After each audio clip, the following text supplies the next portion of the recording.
Assalamualaikum warahmatullahi wabarakatuh.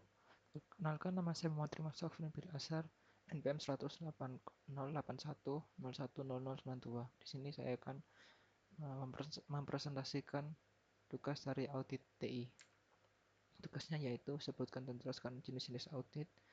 Lalu yang kedua, jelaskan apa yang dimaksud dengan analisa risiko. Yang ketiga, sebutkan dan jelaskan tools atau media yang digunakan untuk audit SI. Lalu yang keempat, yaitu sebutkan dan jelaskan lembaga-lembaga audit yang ada di Indonesia. Yang pertama, jenis audit laporan keuangan. Tujuan utama dari audit laporan keuangan ini yaitu untuk memberikan pendapat apakah laporan keuangan entitas yang telah disajikan secara wajar sesuai dengan kriteria yang telah ditetapkan. Sifat laporan auditornya yaitu pendapat atas kewajaran laporan keuangan. Kriteria yang ditetapkan yaitu prinsip akuntansi yang berlaku umum. Contoh dari audit laporan keuangan yaitu audit laporan keuangan tahunan dari perusahaan PT AAA Tbk. Lalu yang kedua yaitu audit kepatuhan. Audit ini mempunyai tujuan utama untuk menetapkan apakah kegiatan keuangan atau operasi suatu entitas telah dilaksanakan sesuai dengan persyaratan, ketentuan, atau peraturan tertentu. Kriteria yang ditetapkan yaitu kebijakan manajemen, hukum, peraturan, atau persyaratan lain dari pihak ketiga. Sifat laporan auditor yaitu ringkasan temuan atau keyakinan tentang derajat kepatuhan. Contohnya yaitu audit kepatuhan atas penerapan upah minimum regional yang sudah ditetapkan oleh pemerintah daerah. Lalu yang ketiga, audit operasional atau kinerja. Audit ini mempunyai tujuan utama untuk mengukur efisiensi dan efektivitas kegiatan operasi entitas dalam hubungannya dengan pencapaian tujuan tertentu. Lalu, kriteria yang ditetapkan yaitu tujuan yang telah ditetapkan sebelumnya oleh manajemen atau pihak yang berwenang. Lalu sifat laporan auditor yaitu tingkat efisiensi dan efektivitas dari operasi yang diamati serta rekomendasi untuk peningkatan kinerja. Lalu contoh dari audit operasional yaitu audit operasional atas efisiensi dan efektivitas pembagian kupon makanan. Lalu audit pengendalian internal. Audit ini mempunyai tujuan utama untuk menentukan kecukupan manajemen internal untuk menjamin tercapainya kehandalan pelaporan keuangan, efisiensi, efektivitas operasi, dan kepatuhan terhadap peraturan yang telah ditetapkan. Lalu sifat laporan auditornya yaitu harus mendapatkan atas kecukupan sistem pengendalian internal. Kriteria yang ditetapkan yaitu kriteria COSO, yaitu untuk Committee of Sponsoring Organization of the Tradeway Commission, yaitu untuk mengevaluasi pengendalian internal. Contohnya yaitu audit sistem pengendalian internal pada PT BBB Tbk. Lalu selanjutnya yaitu analisa risiko. Analisa risiko adalah bagian dari proses audit untuk menganalisa jenis risiko kerentanan yang bermanfaat agar auditor dapat mengambil langkah-langkah untuk meminimalisasi risiko yang ada. Tujuan analisis risiko yaitu untuk memisahkan risiko kecil yang dapat diterima dari risiko besar dan menyiapkan data yang sebagai bantuan dalam prioritas dan penanganan risiko. Beberapa risikonya yaitu yang pertama, audit risk adalah risiko auditor mengeluarkan pendapat wajar tanpa pengecualian, padahal dalam laporan tersebut terdapat salah saji yang material. Yang kedua yaitu inherent risk, yaitu kemungkinan suatu asersi yang mengandung salah saji material dengan asumsi tidak ada pengendalian. Lalu control risk. Control risk adalah risiko ada salah saji material dalam asersi yang tidak dapat dicegah atau ditemukan secara tepat oleh waktu pengendalian internal entitas. Yang keempat, detection risk adalah risiko auditor untuk tidak menemukan salah saji yang sebenarnya ada setelah melakukan prosedur audit. Yang kelima, business risk adalah potensi terjadinya suatu peristiwa, tindakan, atau tidak dilakukannya tindakan yang mengakibatkan klien gagal untuk memenuhi tujuan usahanya atau gagal dalam mengidentifikasi tujuan usaha yang diharapkan oleh stakeholder utama. Lalu cara untuk mengatasi resiko diantaranya adalah yang pertama avoid risk dengan melakukan determinasi resiko. Awalnya ketika resiko sudah diukur, maka kemudian dilakukan pengaturan aktivitas yang akan memicu resiko tersebut. Yang kedua, reduce risk dengan meminimalkan kemungkinan terjadinya resiko. Caranya adalah dengan menambahkan kontrol tambahan. Yang ketiga, accept risk, yaitu menerima risiko yang ada dengan mempersiapkan manajemen untuk penanganannya. Lalu yang keempat, transfer risk, yaitu meletakkan risiko pada pihak ketiga. Lalu ini cara-cara mengatasi risiko. Lalu tools yang digunakan untuk audit SE. Yang pertama yaitu ACL atau Audit Command Language. Didesain khusus untuk melakukan analisa data elektronik suatu perusahaan dan membantu menyiapkan laporan audit secara mudah dan interaktif. ACL dapat digunakan untuk user biasa atau yang udah ahli. Yang kedua yaitu Picalo.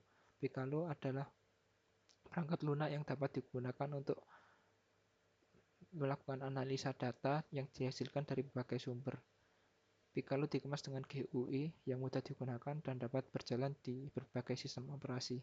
Yang ketiga, Metasploit. Metasploit merupakan perangkat lunak yang dapat membantu keamanan dan sifat profesionalisme teknologi informasi seperti melakukan identifikasi masalah keamanan, verifikasi kerentanan, dapat melakukan scanning aplikasi website dan rekayasa sosial. Lalu yang keempat yaitu Nmap atau disebut Network Mapper.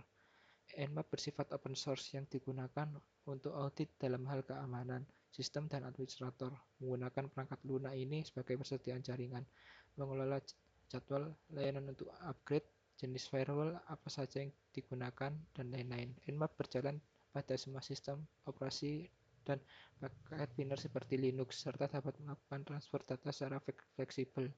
Lalu yang kelima, Wireshark. Wireshark adalah jaringan terkemuka pada analisis protokol. Perangkat ini dapat membantu dalam melakukan penangkapan dan interaksi dalam penelusuran lalu lintas yang berjalan pada jaringan komputer. Yang keenam yaitu Jolt. Jolt menawarkan kategori terkemuka, checklist, atau manajemen tugas dalam dan bentuk yang bekerja dengan sempurna untuk manajemen audit. Tugas dan bentuk yang mudah tersedia dari tablet dan dikelola melalui portal web.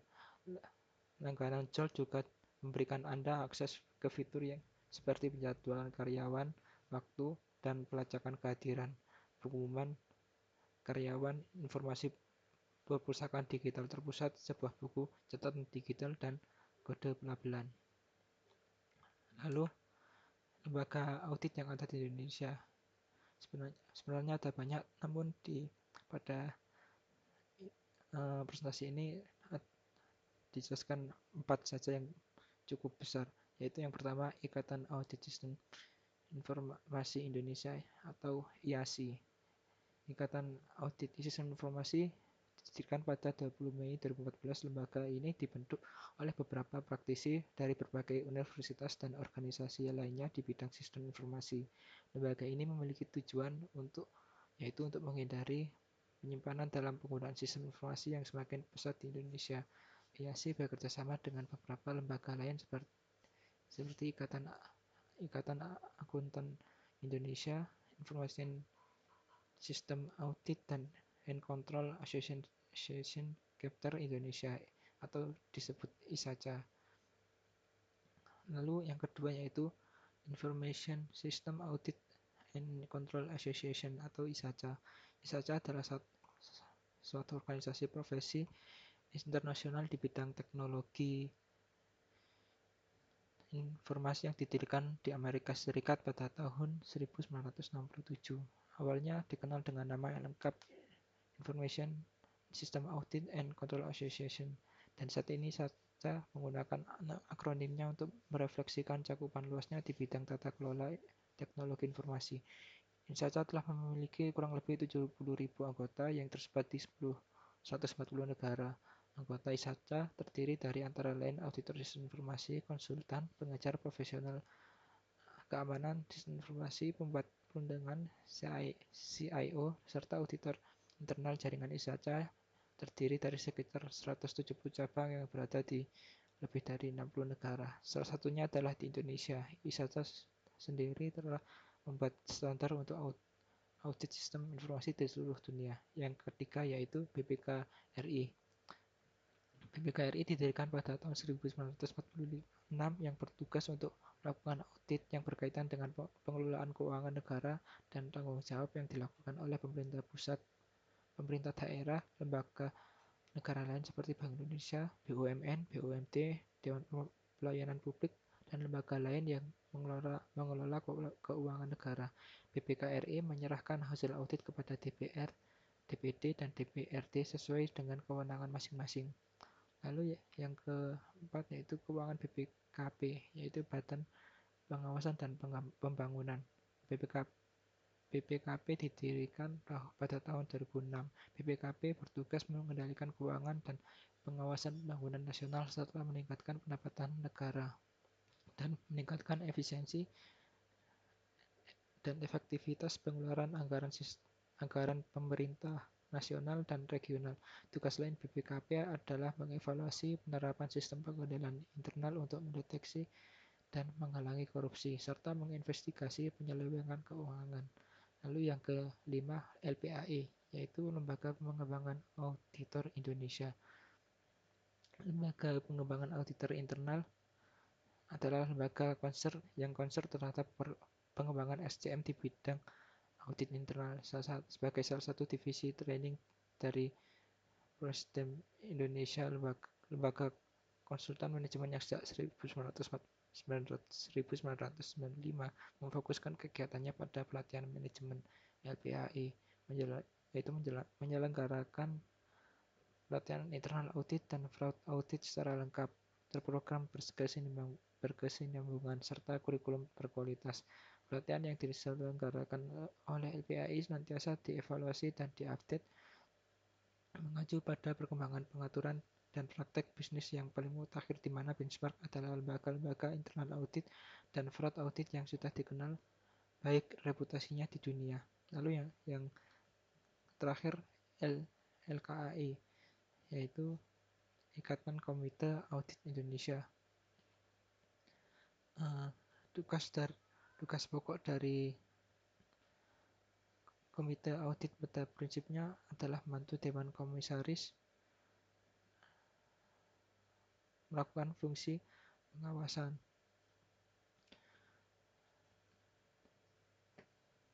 Hal tersebut mencakup review terhadap sistem pengendalian internal perusahaan, kualitas laporan keuangan, dan efektivitas fungsi audit internal. Tugas komite audit juga erat kaitannya dengan penilaian terhadap risiko yang dihadapi perusahaan dan juga kepatuhan terhadap regulasi. Dari gambaran sederhana mengenai tugas dan fungsi lembaga tersebut sudah barang tentu, keberadaan komite audit menjadi sangat penting sebagai salah satu perangkat utama dalam penerapan good corporate governance. Terima kasih. Sekian dari saya, kurang lebihnya mohon maaf. Wassalamualaikum warahmatullahi wabarakatuh.